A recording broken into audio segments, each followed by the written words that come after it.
Did you know that selling water filters at a village promotional event could lead to criminal fraud charges in China? In today's video, I'll explore a real case where a salesperson was accused of fraud, even though everything legal. Let's break it down. The defendant helped promote and sell water filters in a rural area.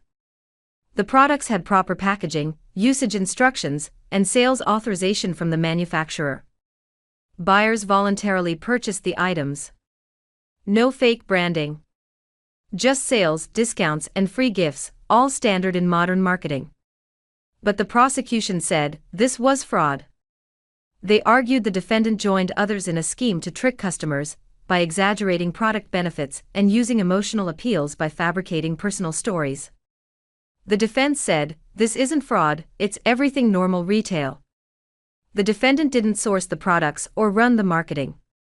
They didn't lie about the product. They just helped with logistics, customer service, and basic support.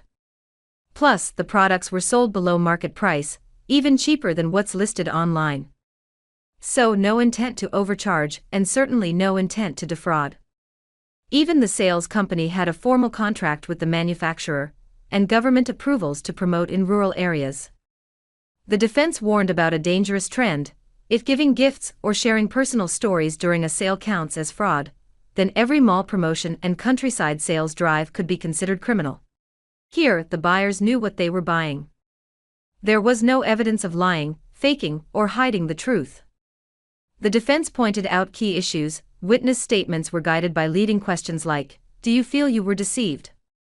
The water filters passed product inspections, but the prosecution ignored that and cited unrelated standards. No concrete proof was offered to support the alleged fraud amount. And most importantly, no evidence showed the defendant intended to deceive. So what's really going on here?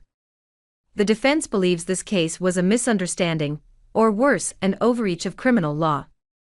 They argue the defendant's behavior may not even meet the lowest threshold of a crime.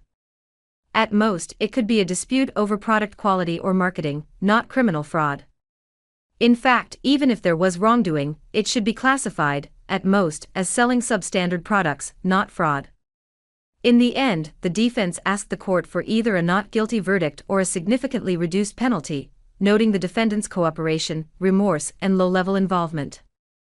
Honestly, I was both angry and disappointed by how the law enforcement handled this case, even though it's not the first time I've seen an unfair prosecution. Do you want to know how the court ruled in the end? Leave a comment and let me know there's still person interested in my channel.